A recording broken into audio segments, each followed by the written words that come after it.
Good morning, I'm Adam Sexton. Congresswoman Annie Kuster has served New Hampshire's 2nd congressional district for more than a decade, and at the end of this term, she's going to call it a day and move on to something new. This morning, Congresswoman Kuster joins us to explain her decision and what's next and left on the agenda. Congresswoman, thanks for being here. Great. Good to be with you, Adam. So there's this school of thought that kind of goes like this. You know, you've got a decade under your belt, you're the head of the New Democrats, you're climbing that seniority ladder, you're gaining more and more power. Why walk away now? Well, it is interesting, the concept of walking away at the top of my game. One reason is that I am very involved this session right now as the chair of the New Democratic Coalition, traveling the country, recruiting candidates, raising resources to win back the House in November.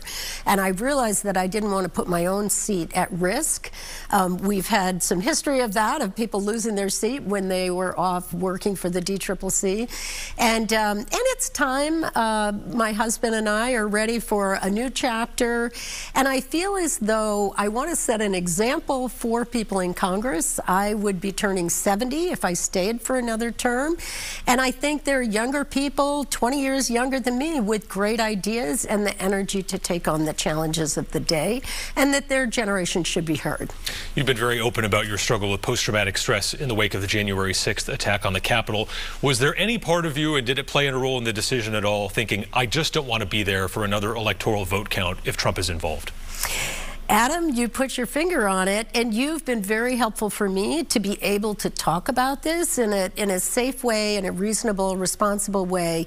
Look, I feel much, much better about my own personal well-being, but I did think twice about our democracy, and I want to pour myself into Joe Biden winning in November and having a Democratic Congress so that the decisions that are made about the inauguration and the second term for Joe Biden will be made by Democrats. I am concerned about Donald Trump being a threat to our democracy. And I wasn't looking forward to having to participate if that became violent myself, but I also want to do everything that I can to make sure we hold these 2 seats in New Hampshire, we win seats across the country, Democrats take control of Congress, and we can restore order and make sure that we can hold Washington, D.C. accountable and responsible for the outcome of our elections. I've been so troubled with the president, the former president, Donald Trump, and the statements that he's made about violence, about undermining our elections. He's setting the stage for this type of, frankly, coup attempt that he did January 6th of 2021. You've endorsed your former campaign manager from 2010 and former executive counselor Colin Van Osteren to take over your seat if he wins in this election. You know, what do you say to Democrats who argue that it's only a woman who can make the most effective argument on reproductive rights? You know, I've heard that, and I have a difference of opinion on that post-Dobbs. And I've noticed, actually, just I think this week, Mr. Emhoff, the second gentleman, has hit the road for reproductive rights, noting specifically we need the full range of participation in this debate. Listen, I think across this country and here in New Hampshire, 3 out of 4 people want abortion and health care to be available, accessible, and legal. And that means we need men and women, young and old, everybody to have a voice on this issue. I think Colin Van Osteren, who I've endorsed for the 2nd District, is leaning in on reproductive rights. He worked when he was on the Executive Council fighting for that Planned Parenthood funding that's so critical. And one last point, it goes beyond abortion care at this point. This impacts health care for women for pregnancies that they desperately want to keep. And it also now, in certain states, is impacting IVF for creating a family. It's impacting access to birth control. So we need everyone to have a voice, and I think Colin's going to be a great leader on that issue. Do you think it's important to have lived in a district recently to represent it? Well, I know what the voters are looking for is a very deep connection. And I'll just take my own life experience. I worked in Washington, D.C. D.C. after college. I went to law school in Washington, D.C. And then I came home and became involved in my community. Met my husband, Brad. We raised our children.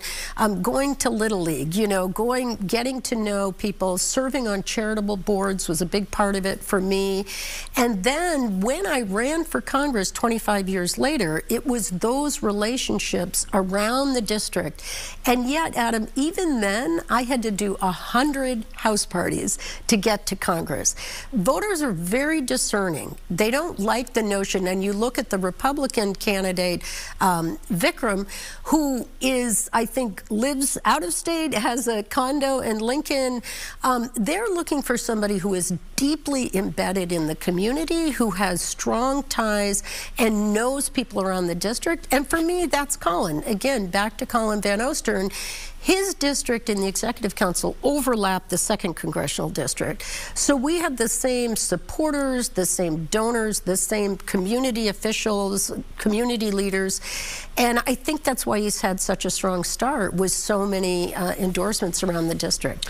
In this election, the Biden administration can point to some macroeconomic numbers that look pretty good. But for most people and families, they're feeling the pinch of inflation. Yeah. Costs are up there, and it's hard for them to relate to this idea that things are good with the economy. So do you think it's tone deaf if the Biden campaign tries to run on this message that, hey, actually the economy is really good? You don't know that. Look, I think you have to meet people where you are, and people are very concerned about costs. 2 costs in particular that we did not address in the legislation, where we were working on bringing down healthcare costs, prescription drug costs, capping insulin. We made a lot of progress, but we were focused on jobs and building jobs and better wages.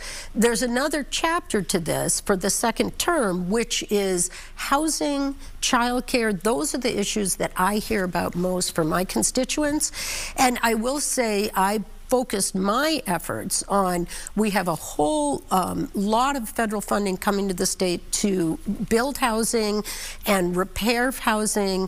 That is #1. I met with the realtors this week, and oh my God, the average cost of a house in New Hampshire, $515,000. How can families do this? So we've got to increase housing stock and bring down the cost of housing and rents. And then childcare. $15,000 a year, you probably know this, for after-tax income for an infant, $10,000 for a toddler. If you have only 2 kids, I mean, that's a relatively small family. $25,000, Adam. Who can afford that? It's college tuition from 30 years ago. Totally. You might as well be sending them off to boarding school. Right. So I'm saying let's address those 2 issues going forward. I'm excited about the funding that we're bringing to the state for childcare and housing, and I think that's going to help. Some big protests at your alma mater, Dartmouth College, over Israel's response to the 10/7 terror attacks. When people speak out against Israel, where do you personally draw the line between anti-Zionism and anti-Semitism? Yeah. So this is threading the needle, but it's a really important distinction. I feel very strongly that Israel has the right to defend itself from attack. It was a heinous attack, vile attack on October 7th. But I also feel that we need to be able to talk freely about our objection to the way Prime Minister Netanyahu has prosecuted this war. Tens of thousands of civilians in Gaza have died. We're facing famine right now, and I have objections. Now, I don't feel that that's anti-Semitic to have objections to the government.